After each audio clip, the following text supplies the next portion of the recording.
dilatación ventrículo-peritoneal, ¿sí? En el contexto de una hidrocefalia, también estafilococo, pero el estafilococo epidermidis, ¿ya? Y pacientes que son inmunosuprimidos, por ejemplo, con recuentos linfocitarios en sangre menos de 100, allí podemos tener al criptococo neoformans, importante hongo que va a producir convulsiones en estos pacientes, ya la criptococosis. Muy bien, veamos al meningococo. Dijimos que era frecuente entre 5 y 20 años, ¿sí? Como germen patógeno de meningitis. Es, al igual que el virus del COVID, tiene una alta contagiosidad, ¿sí? Ya yo estoy hablando y estoy contagiando al meningococo, ¿sí? Entonces, es causa frecuente de epidemias, tan así que hay que buscar los contactos para darles profilaxis antibiótica, ¿ya? Muy bien. En nuestro país o en América del Sur generalmente tenemos a los meningococos de tipo C, no olvidar eso, ¿ya? Con respecto al estreptococo, que es otro germen importante en los adultos como tú o como yo, como primer germen causante de meningitis, está asociado, miren ustedes, a fístulas de líquido cefalorraquídeo. Recuerden que los pacientes que tienen fracturas de base de cráneo en la fosa anterior pueden generar fístulas nasales, ¿sí? El paciente hace flexión del cuello y sale líquido por la nariz, y eso es una vía abierta que no existía, nunca hay comunicación entre la base del cráneo y la nasofaringe. Entonces, a través de esa vía pueden ascender los estreptococos y generar una meningitis. ¿Qué pacientes también pueden hacer infecciones por estreptococo? Pacientes, esto es un germen encapsulado, ¿sí? Entonces, el órgano que va a fagocitar estos gérmenes generalmente es el vaso. Entonces, pacientes, por ejemplo, con púrpura, que les han retirado el vaso, o por cualquier otra patología, son susceptibles de producir una meningitis por neumococo. Enfermedades como la hipoglobulinemia o alcohólicos, ¿sí? Pacientes que tengan dificultad para producir inmunoglobulinas, ¿ya? Muy bien. Estafilococo aureus, vean, dijimos que él está muy presente en el tejido dérmico, ¿sí? En la epidermis. Por ende, pacientes que van a ser sometidos a cirugía e incisiones en la piel, como esto, ¿sí? Pacientes que han tenido traumatismos encefalocraneanos con fracturas que van a generar un corte en la piel y también fracturas craneales están expuestos a estafilococo, ¿sí? Pacientes usuarios de drogas, por ejemplo, que se inyectan en la vena, desde la piel hasta la vena, y generan endocarditis. Entonces, una endocarditis puede generar una meningitis en el contexto de esta enfermedad. Desprende pues los émbolos sépticos, ¿no?, a la circulación, llenos de bacterias, y puede dar meningitis estafilocócica. Es importante el germen porque de acuerdo a ello vas a hacer tu tratamiento antibiótico. Si sospechas que es un estreptococo, si sospechas que es una pseudomonas o si sospechas que es un estafilococo, los antibióticos van a variar de acuerdo a tu sospecha clínica y etiológica, ¿ya? Pacientes portadores de catéteres, ¿sí? Generalmente las cirugías de derivación suelen estar asociadas a infección por estafilococo. Muy bien, ¿cuál es la clínica de la meningitis? Generalmente hay clínica para meningitis, hay clínica para encefalitis, hay clínica para empiema, hay clínica para absceso. Es distinto, son todas infecciones, pero sus síntomas van a variar entre uno y otro, ¿ya? Definitivamente todo lo que he mencionado puede haber cefalea, náuseas, ¿no?, confusión.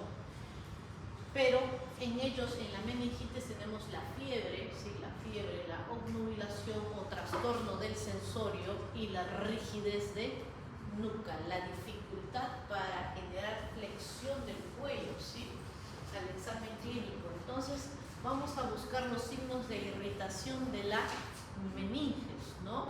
Rigidez de nuca, Kernicki, Brudzinski. Brudzinski, elevamos la cabeza y el paciente va a flexionar las rodillas, ¿sí? Brudzinski positivo. Te vas al paciente, aparte que ya le has evaluado, señor, cómo se llama, cuál es su nombre, dónde estamos, cuál es la fecha para ver si está lúcido, si lo pellizcas, abre los ojos y los cierra, ¿no? Entonces ya hay un trastorno del estado de conciencia, ¿no? Ya después de eso te pasas a tocarlo, a hacerle el examen, ¿no? Ese es el Kerning, donde hay un dolor en la parte posterior del músculo, ¿ya? No puedes pues hacer esto. Tú intentas realizarlo y el paciente, si es que todavía está algo consciente o despierto, te va a decir que hay dolor, no se puede, ¿ya?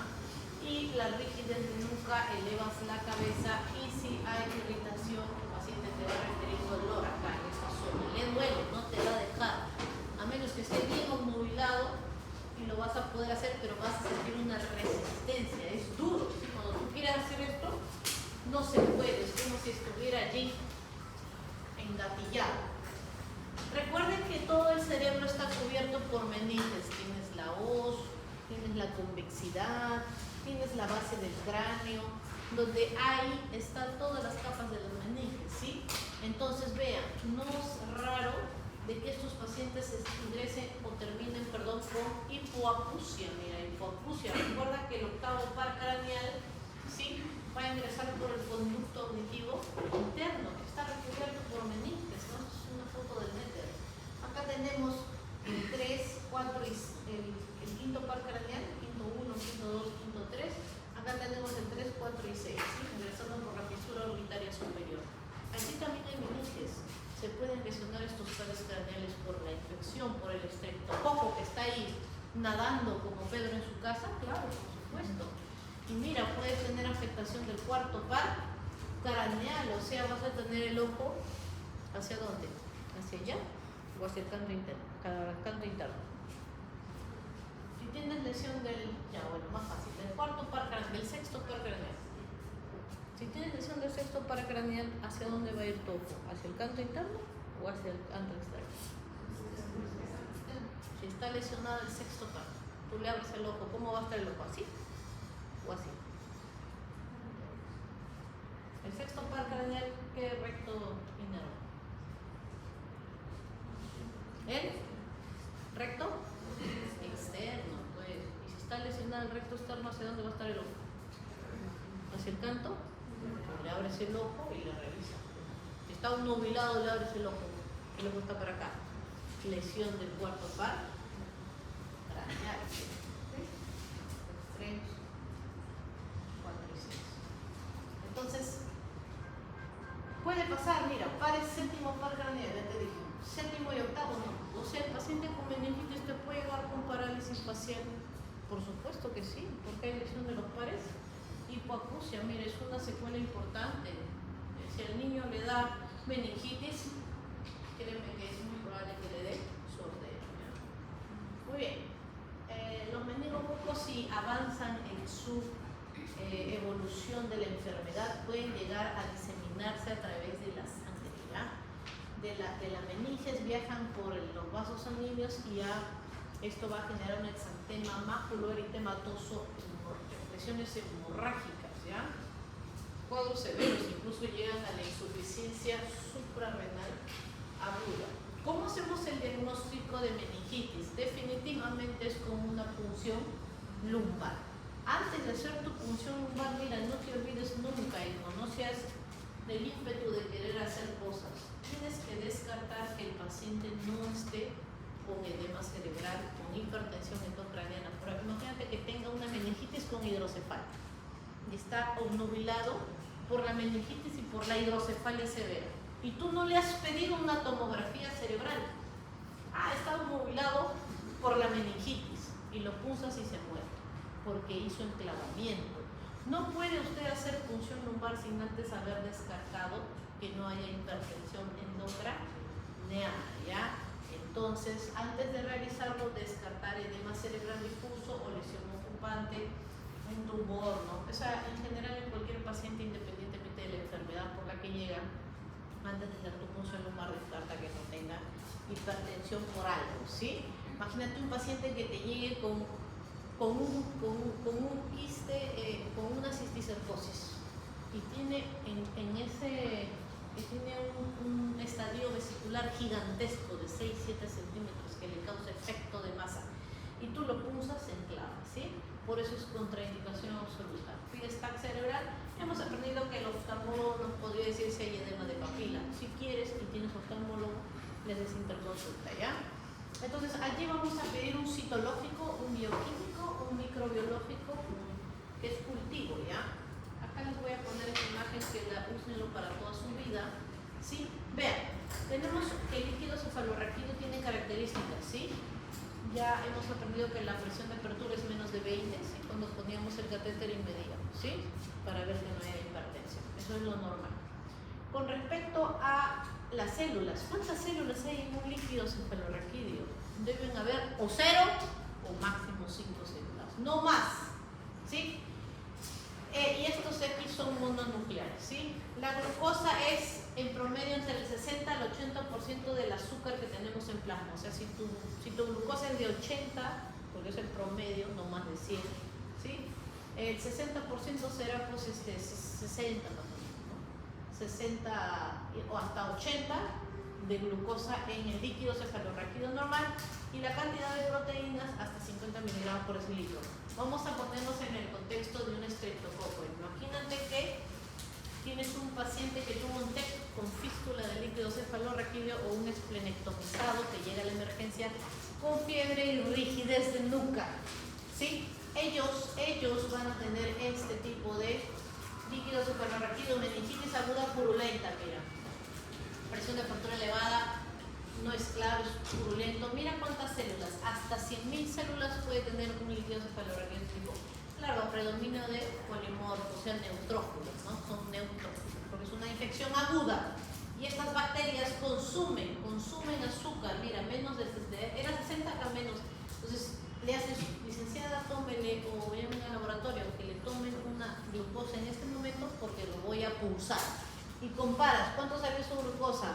85 ya es. Si tiene menos de 80, menos de 60, o sea, por ejemplo, tiene, no sé, 30, eso es positivo, ¿ya? Eso te lo va a mandar al laboratorio de bioquímico, ¿sí?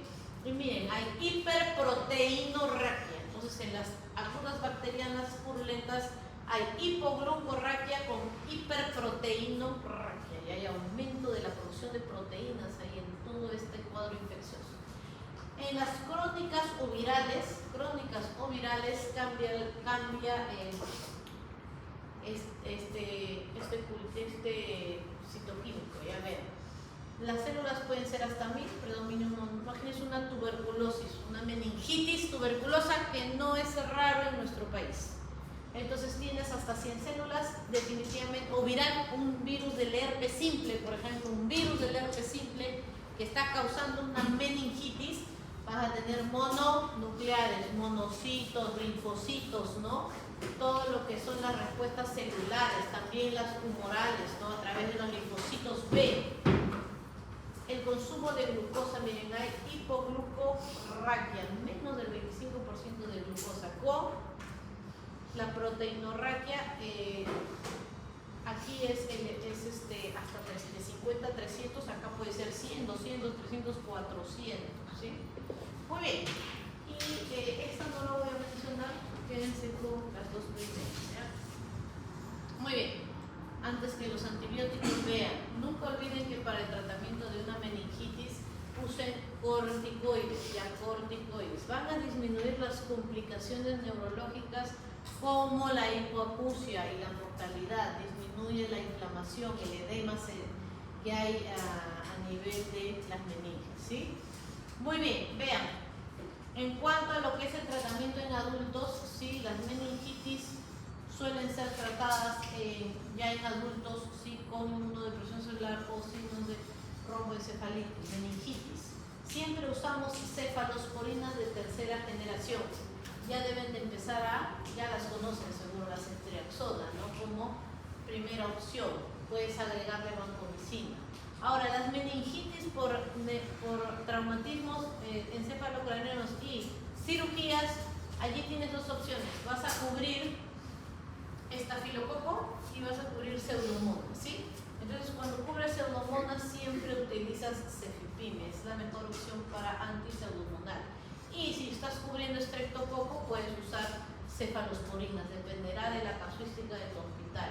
Puedes usar también meropenem y sabes que estos pacientes son infestados generalmente por estafilococo, tienes que cubrir estafilococo con vancomicina. Entonces estás cubriendo con cefalosporina, estreptococo, si es que utilizas ceftriaxone también cubres estreptococo, pero cubres pseudomonas, y si le pones vancomicina estás cubriendo estafilococo, ¿sí? Muy bien. Meningitis en portadores de derivaciones de líquido cefalorraquídeo. En neurocirugía siempre usamos vancomicina por la sospecha de estafilococo. Muy bien, ahora tratamiento. ¿Puede haber profilaxis? Sí. ¿Cuándo damos profilaxis en meningitis? En los pacientes pues, que han tenido contactos, por ejemplo, con pacientes que han tenido meningococo, ¿no? Se les da quimioprofilaxis. Con respecto a los niños, ya saben que ellos reciben su vacuna, ¿no? Su vacuna contra el meningococo. Y en adultos, tu papá, por ejemplo, si ya tiene 65 o más, ya el Ministerio de Salud le da su programa de vacuna antineumocóxica gratuita, ya gratuita, mayores de 65, inmunodeprimidos, diabéticos. Muy bien, eso es en cuanto a bacterianas. Vamos a ver meningitis virales. Los principales gérmenes involucrados en las meningitis virales tenemos al virus del herpes simple tipo 1 o también el virus de la zona bucal, ¿no? El virus que sale ahí en la mucosa oral, en la piel, ¿sí? Porque el virus del herpes 2 ese es de la mucosa genital, ¿sí? Entonces, otros virus que den meningitis, el paciente con VIH va a hacer meningitis con la primoinfección. ¿Se acuerdan que cuando el virus ingresa, empieza a replicarse de manera exponencial y genera inmunosupresión inmediata según la curva fisiopatológica?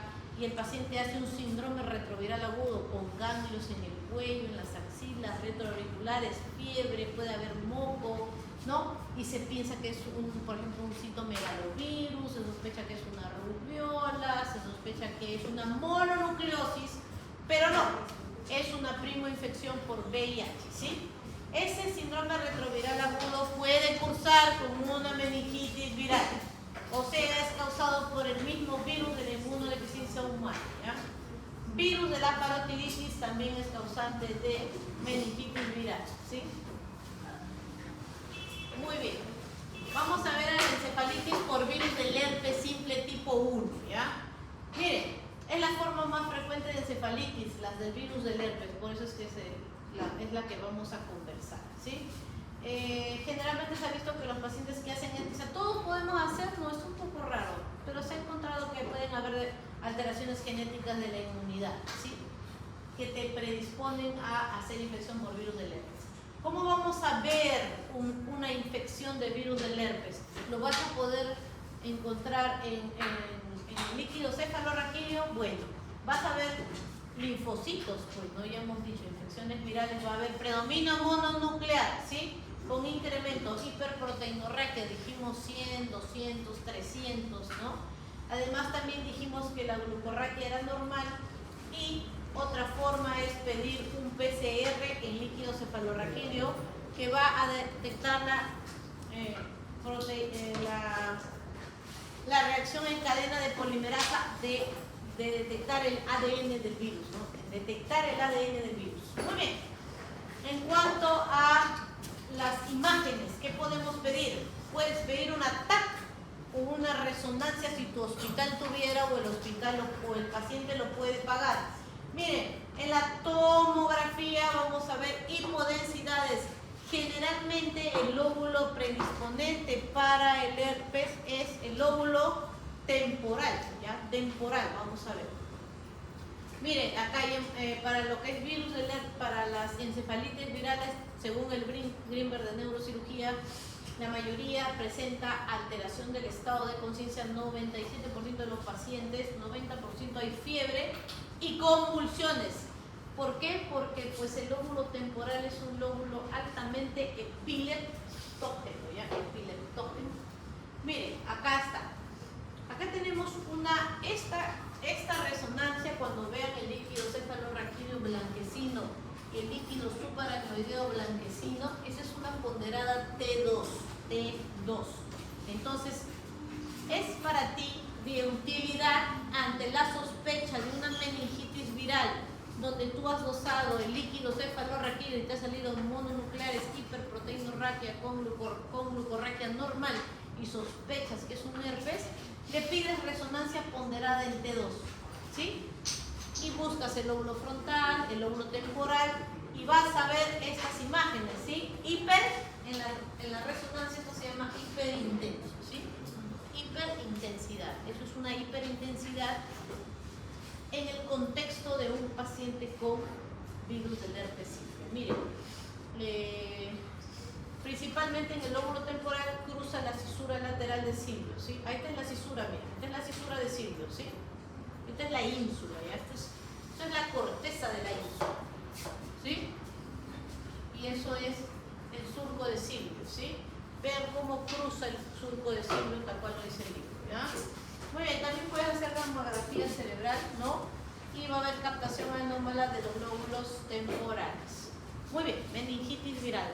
Ya hemos visto meningitis bacteriana, que se diagnostica obviamente con el líquido cefalorraquídeo. Estamos viendo la meningitis viral, líquido cefalorraquídeo, puedes pedir PCR del virus que estás sospechando y una resonancia ponderada en T2, buscas la hiperintensidad. Vamos a ver ahora abscesos cerebrales.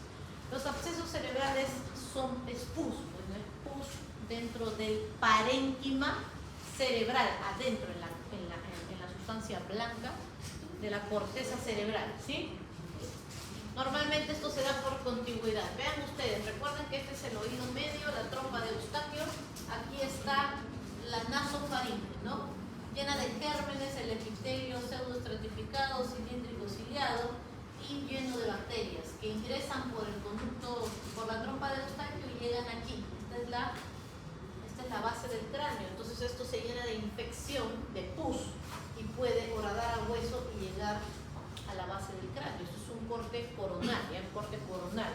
Entonces, por contigüidad, sí, muy frecuente en sinusitis, otitis medias, ¿no? O focos dentarios, Por distancia, bueno, pues, miren, émbolos sépticos, los pacientes que se inyectan drogas endovenosas, no es infrecuente verlos, los van a ver jóvenes hospitales. ¿Qué hace un hombre de 35 años en la emergencia? No debería estar, pero llegan con fiebre, ¿no?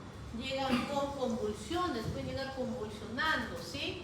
Y son pacientes usuarios de drogas parenterales. Se inyectan pues el estafilococo por la vena, hacen endocarditis infecciosa y o directo también la misma inyección. Y esas endocarditis generan émbolos sépticos que producen abscesos cerebrales, ¿ya? Inoculación directa, un paciente que tenga una fractura de la bóveda craneana por donde ingrese el estafilococo, ¿sí? O un paciente que ha sido operado de neurocirugía puede hacer un absceso cerebral, ¿sí? Vean, entonces por contigüidad tenemos la sinusitis, ¿no? O sea, infección de los senos paranasales, pues, ¿no? De los senos frontales, de los senos etmoidales, ¿no? Pacientes que tienen secreciones mucosas verdosas, malolientes, ¿no? Esas son las sinusitis, ¿ya? Pérdida del olfato también en estos pacientes que han tenido osteomelitis, ¿no? Imagínate que tuvo un traumatismo, el traumatismo en el cráneo le produjo una osteomelitis y la osteomelitis ingresa al germen, al parénquima cerebral. Diseminación hematógena, pulmón, abscesos, empiemas, bronquiectasias pulmonares que viajen por el torrente sanguíneo, ¿ya? Endocarditis infecciosas, osteomelitis también. Postquirúrgicos, ya dijimos, pacientes posoperados de neurocirugía y postraumáticos. ¿Qué gérmenes están involucrados en los abscesos cerebrales? Nuevamente tenemos a los estreptococos, ¿no? En la vía respiratoria el principal germen es el estreptococo, sinusitis, otitis, ¿no? Tenemos bueno, hay una enfermedad que es la otitis externa maligna del cartílago del oído externo, ¿sí? Que le da a los diabéticos, ¿ya? Es muy fulminante esa otitis. Eso puede ingresar al torrente sanguíneo y ir al cerebro. Pseudomonas aeruginosa, ¿ya? Pseudomonas aeruginosa. Entonces, si tienes un paciente diabético que tiene otitis externa y ha hecho absceso, debes cubrir anti-pseudomonales, susceptible, ¿no?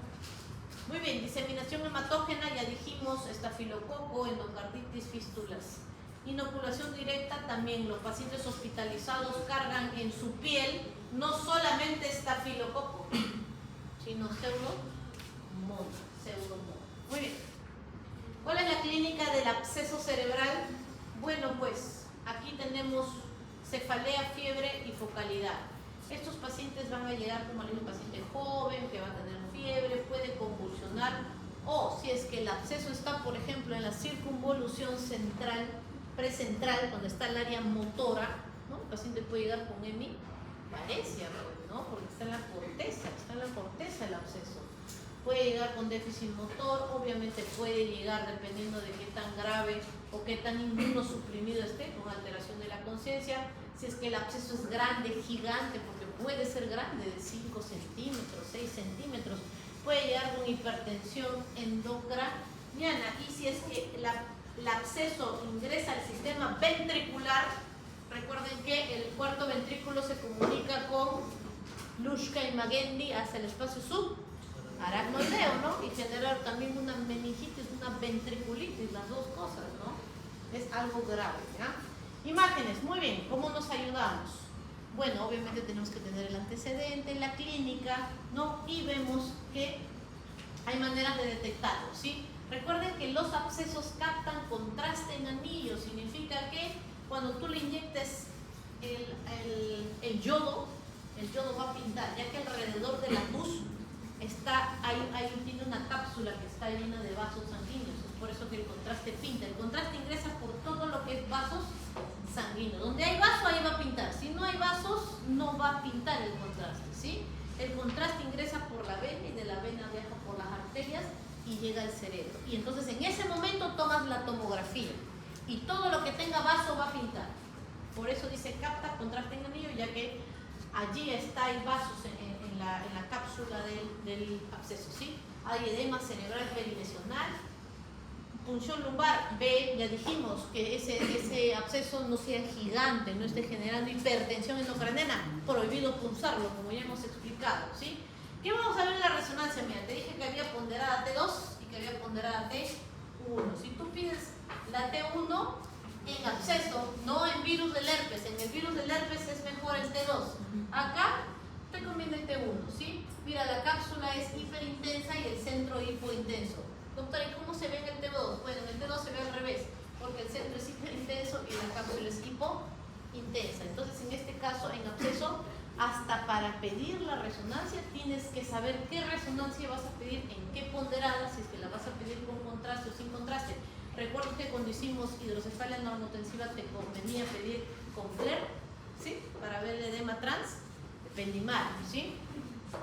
Otra secuencia que te conviene pedir aquí es una potenciada en difusión. ¿Por qué? Porque todos los abscesos restringen a la difusión.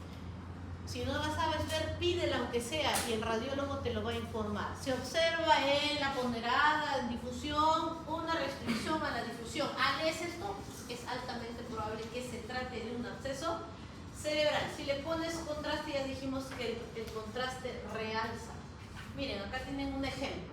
Esta es una T1, ¿sí? Ya aprendan a reconocer. Dijimos que cuando se ve el líquido blanco y los líquidos subaracnoides es la T2, ¿no es cierto? Dijimos que en la T1 se veía un halo hiperintenso con un centro hipointenso y que en la T2 era al revés, un halo hipointenso con un centro hiperintenso. ¿De qué te sirve en todo caso la T2? Para que veas el edema, ¿sí? En cambio, vean aquí, esta es la ponderada en difusión. Vean cómo todo el parénquima está de este color, ¿no? Como hipointenso, y esta zona está restringida de esto, no ingresa el rayo. Y eso restringe la difusión y se ve blanco. Así se ve un absceso en una ponderada, que es la C, imagen en potencial de difusión, ¿sí? Y miren, esta es con contraste de Gadolini. O sea, es igual que la de arriba, pero le han puesto contraste. Y cómo realza más el halo, ¿no? ¿Sí? Entonces, así tú ves un absceso cerebral, ¿ya? Muy bien. Seguimos. Tratamiento. Bueno, dependerá de lo que sospeches, pues si es por contigüedad, si es un traumatismo, está hospitalizado, lo has operado, ¿no? Puedes usar cefipime o meropenem para cubrir estreptococo, para cubrir Pseudomonas, ¿no? Y vancomicina para cubrir estafilococo, ¿ya? Muy bien, eso es lo más importante. No te olvides que así como para los pacientes con meningitis dabas corticoides, aquí también hay que utilizar corticoides para bajar el edema perilesional, ya que el edema también genera irritación neuronal y focalidad o convulsiones, ¿ya? Focalidad también puede ser afasia, ¿no? Imagínate que el absceso esté en el área de Broca y en el pars triangular, en la circunvolución frontal inferior. El paciente no va a hablar, ¿sí? Dependerá pues dónde le salga su absceso, ¿no? Muy bien, si le sale en el óvulo frontal tendrá cambios de conducta, ¿no? Apatía, qué sé yo, todo lo que es frontalización. Muy bien, ahora, ¿solo el tratamiento es antibiótico? No, chicos, también puede ser quirúrgico, ¿ya? La cirugía de absceso se puede hacer la interconsulta neurocirugía. Oiga, ¿sabe qué? Opérelo, pues. Muy bien, sí, se puede operar las que son únicas, son accesibles, pues si está en el tálamo, por ejemplo, no lo vamos a operar en el tálamo, ¿no? Se muere, no vamos a operar en la cápsula interna, por ejemplo, ¿no? Porque esas son áreas que no debemos de tocar. Si está en el área de Broca, tampoco, no lo voy a dejar afásico. Si son accesibles, son únicas, por ejemplo en la corteza, sí, esto es accesible. Ahora, si es que está generando hipertensión, esto está desviando la línea media, ¿no? Definitivamente, y puede generar una hernia bucal, ¿ya? Muy bien, efectos de masa, edemas importantes. Puede ser que la lesión sea de 2 centímetros y genera una tremenda inflamación que desvía la línea media. También opera. ¿Sí? Edema importante. En general, las lesiones de más de 3 centímetros son candidatas a cirugía. Eso es un absceso grande. Vamos a ver ahora la toxoplasmosis, ¿sí? Ven, este protozoario que es contagiado a través de las heces del gato, ¿sí? A través de alimentos que son lavadas pues con agua contaminada, la lechuga, el tomate, ¿sí? Que traen contenido fecal del gato. Entonces, no es el gato de tu casa pues el que le da sus croquetas, no le prepara su pollito, le compra su higadito, ese no te va a contagiar de nada, más que de alergia. Muy bien, entonces este gatito de la calle, él va eso es más que todo en el campo, pues, ¿no? Nos traen las lechugas del campo, ¿no? Y ahí están los gatitos haciendo sus deposiciones. Muy bien, el Toxoplasma gondii, ¿sí? El protozoario cuyo huésped habitual es el gato.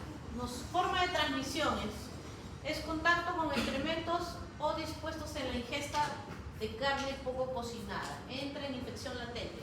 Cuando nosotros adquirimos al toxoplasma es como la tuberculosis o el Epstein-Barr, se quedan ahí latentes, o como la varicela, están ahí.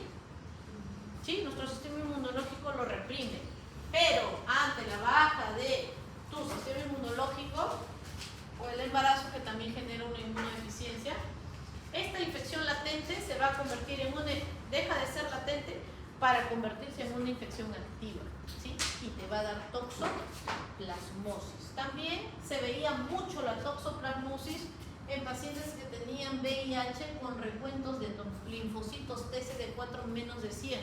O sea, tenían pues 1, 0, 5, 10, 20, ya, definitivamente hacían toxoplasmosis, ¿ya? Porque ya lo tenían, pero, o sea, tú puedes tener, yo puedo tener, todos podemos tener, porque este país, tú sabes que las medidas de higiene dietética son pésimas, por eso acá es una causa importante de cáncer de estómago por la Helicobacter pylori.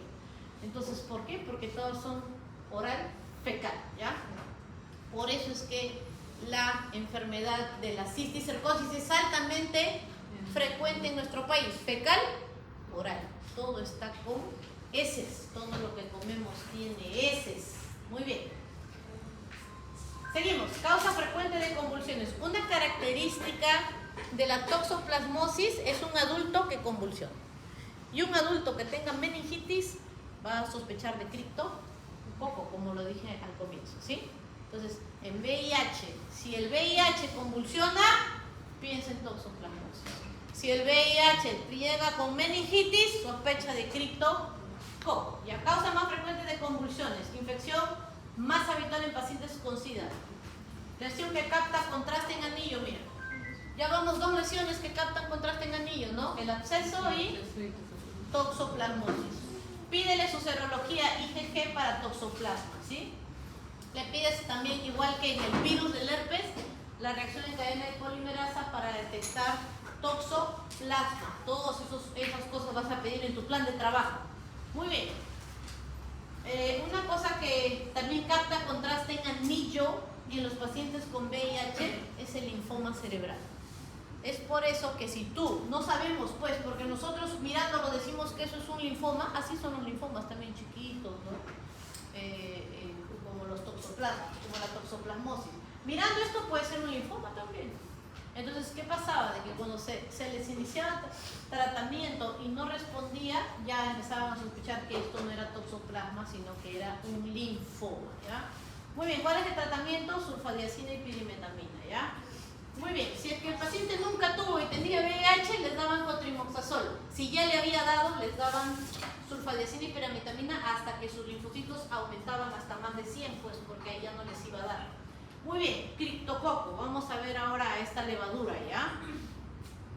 Bien, el otro es fecal oral. Esto es inhalado, ¿no? Las palomitas a través de sus heces van a defecar al criptococo y esto de aquí va a ir hacia los pulmones, ¿sí? Y del pulmón va a viajar pues por la vía hematógena hasta el cerebro, ganglios de la base, para producir criptococosis. Muy bien. ¿Cuándo lo vas a encontrar aquí? Oye, ¿me puede dar a mí que yo he inhalado criptococo? Quizás sí, cuando me he ido al centro de Lima hay como 80 palomas por cada cuadrado. Me he sentado y digo, uy, ¿cuántos criptococos ya habré inhalado ya? Ah, pero yo me cuido, pues. Cuando yo me cuido, no tengo actitudes de riesgo, entonces me llega altamente el criptococo. Porque tu cuerpo lo detecta y ¡juá! Lo elimina como un insecto, ¿sí? Entonces, pero cuando tus linfocitos son menos de 100 ya no, ¿sí? Entonces produce meningitis crónica con hidrocefalia, ¿sí?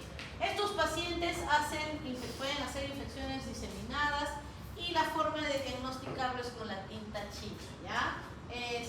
También puedes pedir aglutinación que detecta el antígeno de la cápsula del criptococo, ¿sí? ¿Ves? Te dije, daba meningitis. Muy bien. Neurocisticercosis, muy bien. ¿Cómo nos da la neurocisticercosis? ¿Qué tuve que comer para que me dé el cisticerco? El chanchito, cochino. Ah, en el chif ahí. Pato con chancho, me enseña. No, así no te da la cisticercosis. Malo, pésimo, ya ven. ¿Qué pasa cuando te comes? ¿Qué pasa cuando te comes este chancho? ¿Qué tiene la carne, el músculo del cerdo? Adentro, ¿qué hay? Bolitas. Así como habla, ¿no? Mi vecino. Ay, tiene que bolitas de agüita. Le he reventado, vecina. ¿Qué será? Ay, son bolitas. Oye, no es bolita, pues. ¿Qué es eso? Esos son los quistes, pues. El músculo tiene quistes. Tú te comes el quiste y no fumas chancho en la calle, por favor, hijo, ahí en la carretilla. ¿No? Ahí le ensalzas, no sé qué, ni lo miras ahí al quiste. Y qué rico te lo comes. Y después, cuando te comes el quiste, ¿qué vas a hacer? ¿Ascaris lumbricoides? No, ese es otro. Estamos hablando de ¿quién es el cisticerco del adulto? La tenia, pues, ¿te acuerdas de Jacinta? Que decía, tengo mi solitaria. No, ahí está, esa es la solitaria. Vivía solita porque puede medir 5 metros, 4 metros. Ah, solitaria. Muy bien. Bueno, se llama tenia solium cuando viene pues del quiste del cerdo y la saginata es la que infecta al ganado bovino, independientemente de cuál. Cuando tú te comes el quiste, ¿qué te vas a producir tú? ¿Cuáles son los estadios de la tenia? Parásito, ya han pasado ya 20, 19 te sacaste ya. Doctora, pero yo pasé con 19. Excelente, es lo máximo. Ya, ¿cómo? ¿Qué te has comido? La bolita. Hijos, por favor, por favor. Es primero el huevo. Después del huevo, ¿quién viene? El quiste, el ovocito, no. Y de eso es las gónadas sexuales. Y después, el adulto. Esos son sus 3 estadios. Así como tú tienes lactante, niño, adolescente, adulto joven como nosotros, después adulto maduro, después anciano, tu mayor, él también tiene sus estadios. Huevo. Después viene larva o quiste y después viene comer? El quiste. Y para que te dé el quiste, ¿qué te has tenido que comer? El huevo. Muy bien, hasta ahí estamos ubicados. ¿Qué te has comido en el músculo? El quiste. Entonces, si te comiste el quiste, ¿qué vas a hacer? ¿Qué vas a hacer? Esto, pues, el adulto, vas a hacer, o sea, ¿quién se va a infestar? ¿Qué órgano? ¿Qué órgano se va a infestar? El intestino, pues. El cisticerco ingresa en ti, eclosiona y se vuelve el adulto. Y él está ahí succionado ahí en tus ventosos, ahí está viviendo feliz. Sus proglótides, mira, llenos de huevos. Vas al baño, o sea, estás ahí.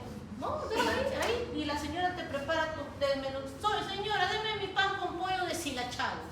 Ay, justo ahorita he venido del baño. Ahorita te preparo con sus uñas lo del menú con pollo. Está que te dan todos los huevos. Es así, pues, es así. ¿O tú la has visto a la señora que se ha ido al baño? No, no la has visto. En el restaurante, dame mi pollo deshilachado. Dame mi ají de gallina con mi pollo deshilachado ahí. O lo deshilachan con una máquina. Sí, con la maquinera. Uy, ¿dónde será eso? Ah, pues, pero en el restaurante sí tendrá, no lo sabemos. Ya, entonces, te comes, ¿a quién te has comido? Entonces, para que te dé el cisticerco, al huevo, ¿no?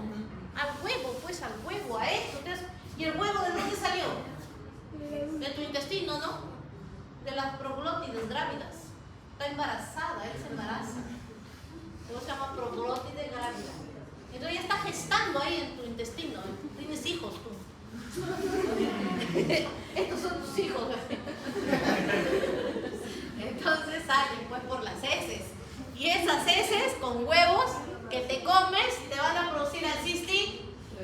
Cuando ingresa al estómago, el huevo se ingresa por la circulación y eclosiona cisticerco. Pero ese no, nosotros somos el hospedero definitivo, pero si adquirimos al cisticerco somos los hospederos accidentales, porque el intermediario es el cerdo.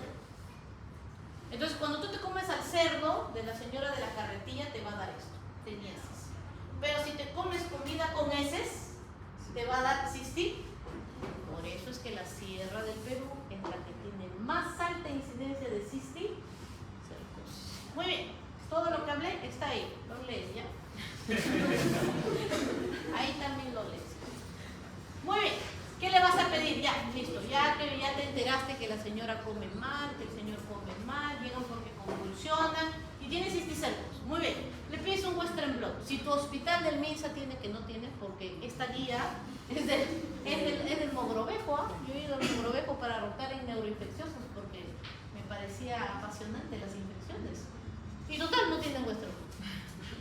Tiene un hospital de referencia, no tenía, todavía roté en el área de infectología.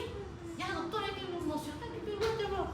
Uy, a ver si el paciente tiene plata, me dice, doctora, pucha, madre, qué pena. No tiene, pero bueno, le puedes pedir, ya sabes, ya. Señor, si tiene platita, hágase su Western Blot. Si no, tengo que estudiar más para sacar el diagnóstico con mi mente, nada más. TAC cerebral. Vamos a ver cómo se ven las imágenes de tomografía, ya, y resonancia. Muy bien, el cisticerco puede ubicarse en distintas partes, en el parénquima cerebral, en la sustancia blanca, ¿sí? En los ganglios basales, también en el tronco cerebral. Puede estar en el sistema ventricular, mira, se puede obstruir ahí en tu cuarto ventrículo. No comas en la calle, pues. Levántate a las 5 de la mañana, te tomas tu magnesol y te preparas tu pollito con pan. Muy bien. Puede ubicarse en cualquier ventrículo, generar obstrucción, o sea, hidrocefalia, ¿ya? Y también puede estar en el espacio subaracnoideo, que no es lo mismo que el espacio ventricular. Mira, dependiendo si es que te infestas recientemente, va a ser lesiones viables y si pasa el tiempo se volverán no viables, ¿ya? El estadio vesicular, miren, una T1 se ve aquí viable, se ve el escólex en el medio y el cisticerco, pues, ¿no? O sea que allí todavía recién, pues seguramente se ha infestado esta persona. Esta es una T1, esta es la T2, Vean cómo la T2 genera o se ve el edema, ¿no? Y sigue siendo hipo intenso. En cambio, cuando es un estadio coloidal, donde ya tiene un contenido líquido turbio, ya esto, ¿sí? Ya se ve hiperintenso en T2. Diferente T1. Entonces, si quieres diferenciar si está en estadio vesicular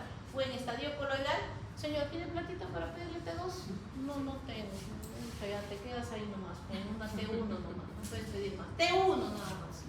Muy bien, porque en la coloidal también se ve así la T1, entonces no podrías diferenciar. Con las no viables tienes estadio granular y el estadio calcificado, ¿ya? Mira, cuántos cisticercos ahí se ha comido esa persona. Muy bien, tienes que, sí, puedes tener una lesión única, sí, única, como vimos en la primera imagen. Puedes tener múltiples. Si en el examen te pregunto masiva, marcas más de 5. O sea, si en el examen te pongo neurocitosis parquemal masiva y te pongo 70 y me vas a decir, doctor, eso no está en la diapositiva.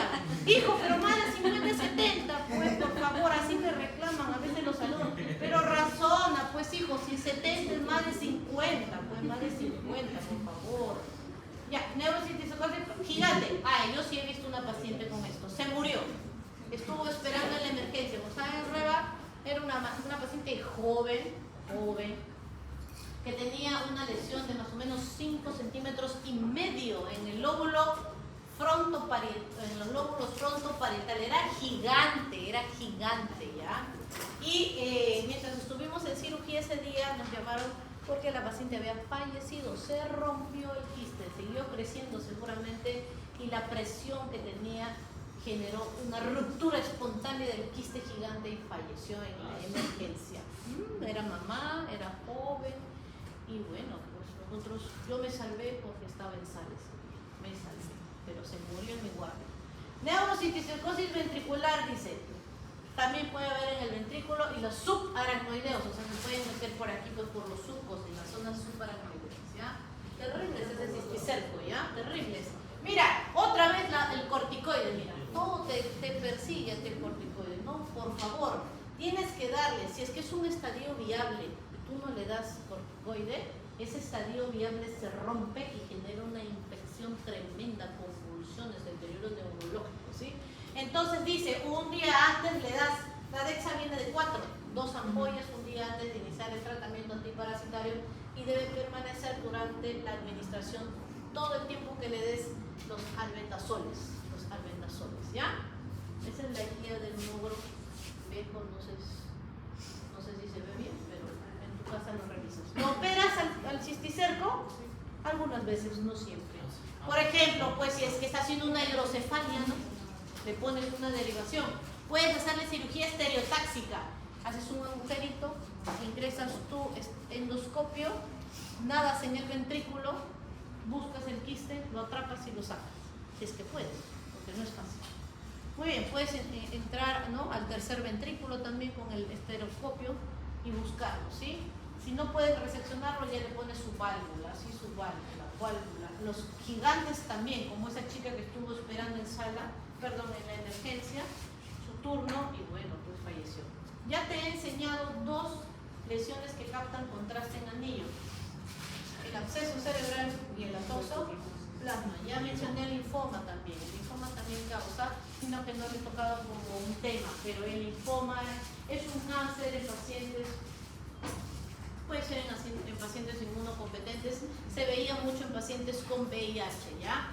Capta contraste en anillo. Acá me ha faltado uno, para el siguiente ciclo lo voy a agregar, me he olvidado, ya estaba con sueño. ¿Ya? El tuberculoma también causa contraste en anillo, ¿ya? Sí. Muy bien, empiema subdural, mira, todo esto es pus, que está encima del cerebro, ¿sí? Empiema, mira, ¿ya?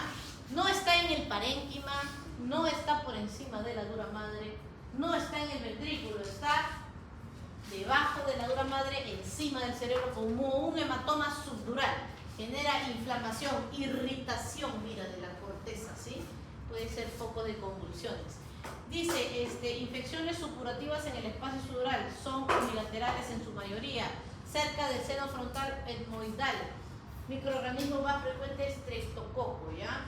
Y si es que no ha sido por cirugía, es streptococo, pero si es postquirúrgico, siempre es el estafilococo, ¿ya? No es raro ver en pacientes posoperados que pudieran hacer que no limpias bien el cráneo y lo rasuras bien, y el R1 lo limpia todo como le dé la gana, entonces mete pues el estafilococo. Carece de barrera anatómica para frenar la propagación. Sí, es cierto, el otro día había un chico acá en el hospital de 15 años, de 17 años, de su moto lo han atropellado, lo operaron en el Loaiza y vino para su control y tenía su empiema subdural. Su estado neurológico había deteriorado, en vez de mejorar había empeorado. Tenía un empiema, pues tenía un empiema. Míralos, y como lo habían operado en el Loaiza, le dije, vaya, ya no me le han operado. ¿No? Yo no voy a mejorar algo que ellos han hecho. Entonces, lo mandé a Loaiza. ¿Sabes qué han hecho en el Loaiza? ¿Sabes qué han hecho en el Loaiza? Le han tenido con 2 semanas de antibiótico. Y el paciente ha regresado otra vez al hospital. Doctora, mi hijo sigue mal, otra vez ha hecho fiebre. Pero ¿cómo es posible, señora? ¿No le han operado a su hijo? No, me dijeron que así nomás con antibióticos le iban a curar. Y le mando el hemograma PCR todo elevado. Lo volví a devolver al Loaiza. Ay, el hospital. Oye, mira, oye, no es posible, pues. Oye, esto acá hay vasos sanguíneos. ¿Cómo va a llegar el antibiótico? Por obra y gracia de Dios.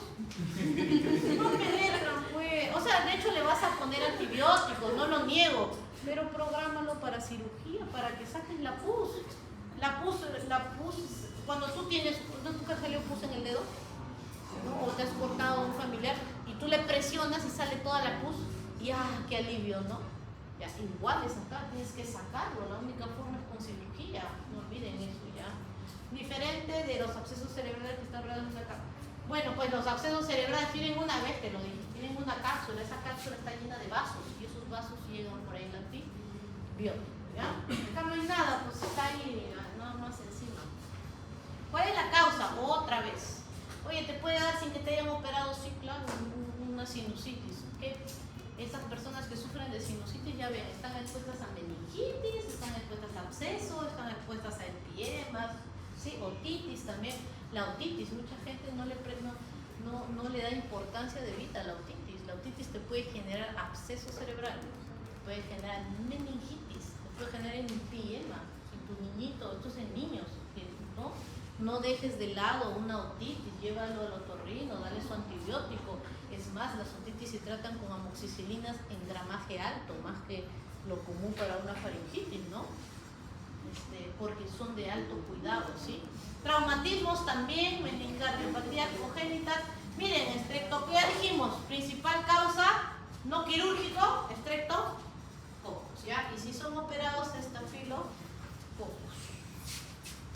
Muy bien.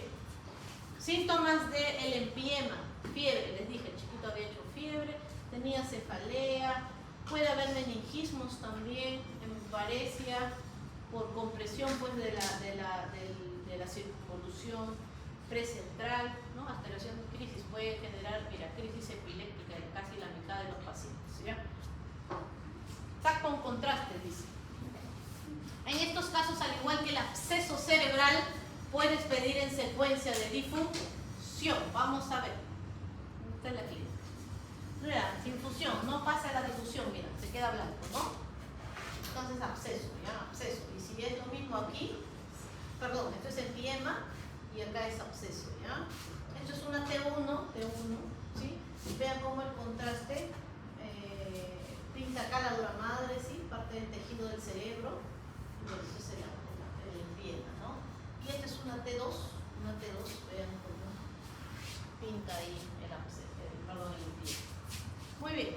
Tratamiento, ya dijimos, drenaje quirúrgico, va a haber craniotomía, debilidad, drenar, no retirar el material adherido a la corteza porque podemos provocar ruptura de vasos sanguíneos, ¿no? Eso se hace ahí como, no sé, como una melaza bien pegada, ¿no? Puedes generarle infarto al paciente, ¿ya? En áreas elocuentes. ¿Qué más? Y bueno, obviamente le vas a dar antibióticos, ¿no? Muy bien. Infecciones ya no del cerebro, sino de la espina. Tenemos a las infecciones de los discos intervertebrales, ¿sí? Infección del núcleo pulposo que se expande a los platillo superior, platillo inferior, puede terminar generando una infección ósea también. Secundaria a procedimientos, o la más frecuente es la espontánea. Llega el paciente con un dolor en la espalda, no fiebre, y se da en el contexto de pacientes inmunosuprimidos porque viajan por vía hematógena, por ejemplo los diabéticos pueden ingresar la infección por vía urinaria, ¿no? O los usuarios de drogas parenterales. Dolor que se agrava al movimiento, cerrada al abdomen, cadera, piernas, escroto, porque puede estar ubicado pues, cerca de la zona lumbar baja. Puede haber compresión radicular si es que la disitis empieza a comprimir pues, las raíces, ¿no? Raíces lumbares, raíces sacras. Normalmente las infecciones de este tipo suelen generarse en la zona lumbar, a diferencia del mal de Pot, que generalmente es en la zona dorsal, por si acaso, las bacterias tuberculosas, ¿ya? Fiebre de 350, contractura muscular paravertebral.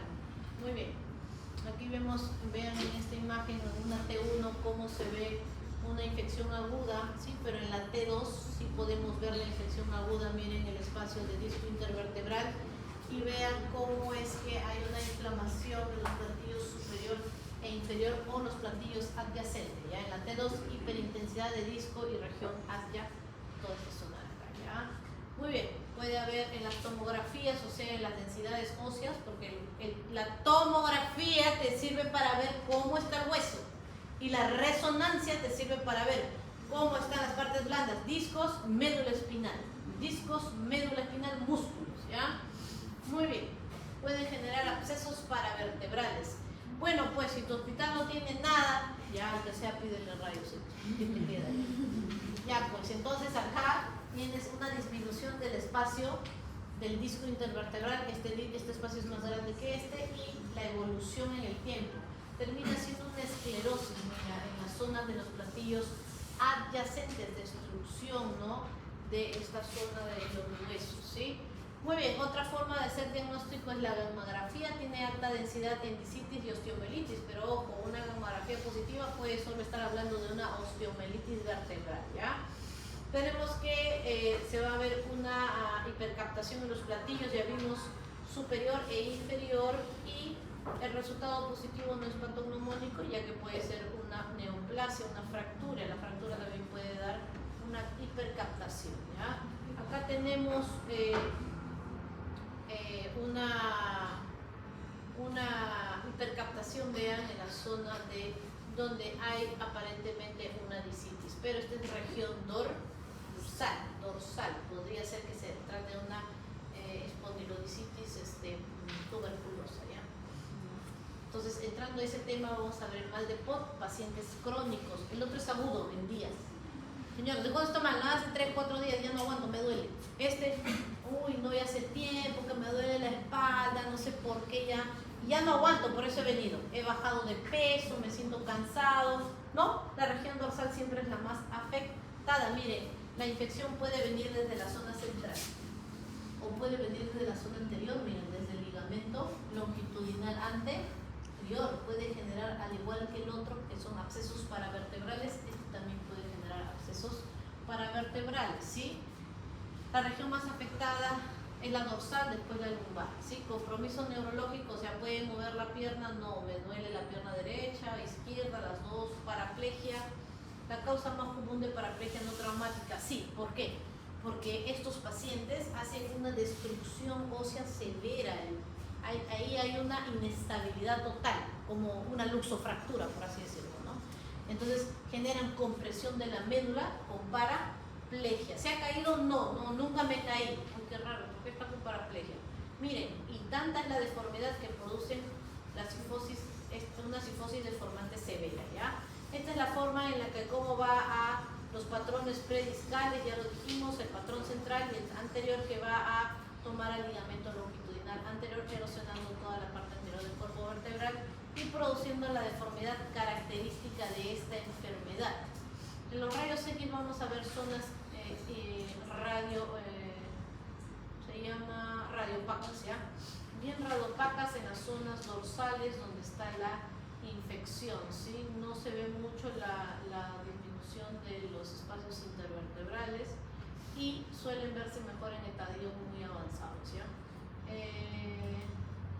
También te ayuda a ver si es que tiene pues una neumonía previa, ¿no? El paciente acá se ve un consolidado, ¿no? Muy bien. Vean aquí cómo es que esto de acá, vean, esto es una miren, vamos a ver primero esta imagen, esta deformidad, mira, una cifosis, ¿no? Hay una cifosis deformante, ¿no? Así. Entonces la persona está una cifosis deformante. Miren la gran destrucción ósea, a diferencia de la disitis piógena, donde no hay tanta destrucción más que inflamación y pus.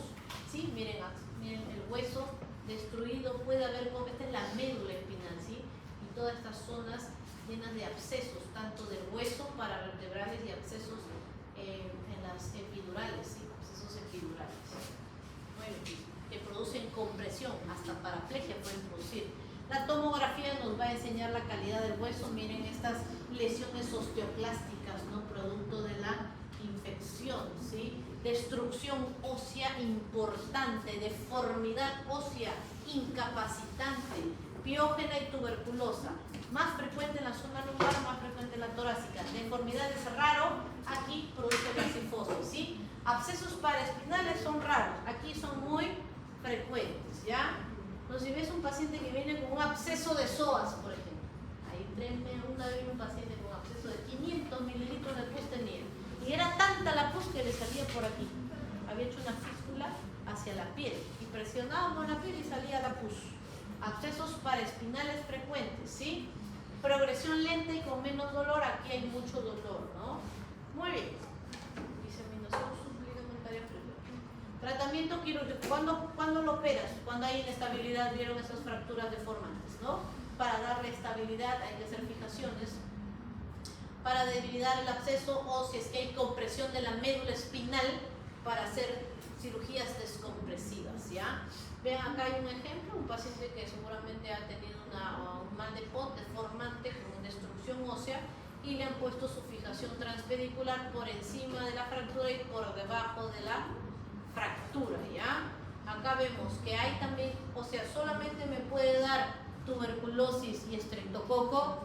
No, hay otras también, hay osteomelitis, o sea, me refería a disitis piógena y a mal de Pot, no, también hay otras enfermedades, te puede dar una infección del cuerpo vertebral, eso se llama osteomielitis. Ya imaginamos que la principal causa es piógena por diseminación hematógena de la piel, catéteres infectados, pacientes hospitalizados, inoculación directa, ¿no? Etcétera. Tengan cuidado cuando se vayan a hacer esas acupunturas, ¿no? Les meten agujas por todo el cuerpo y ahí te meten estafilococo gratis. Lo que no te va a salir gratis es tu tratamiento. Osteomelitis piógena frecuente a nivel normal, abscesos paravertebrales a través del psoas. Mira, justo lo que decía, el psoas. Muy bien. Ahí están los términos más frecuentes, ya hemos dicho estreptococos, pueden haber gran negativos, generalmente diabéticos. He visto bastantes pacientes diabéticos con espondilodicitis por infecciones geniturinarias, ¿ya? Anaerobios en pacientes diabéticos, traumas penetrantes. Muy bien, edad avanzada, jóvenes de edad, a los viejitos, es muy cierto, pacientes de edad avanzada, inmunocomprometidos como los abuelitos, trasplantes, quimioterapia, pacientes con quimioterapia, corticoterapia, lupus, artritis reumatoide, etc. Los pacientes van a tener leucocitosis, reactantes de base aguda elevada, proteína C elevada, ¿no? Y esto es algo característico.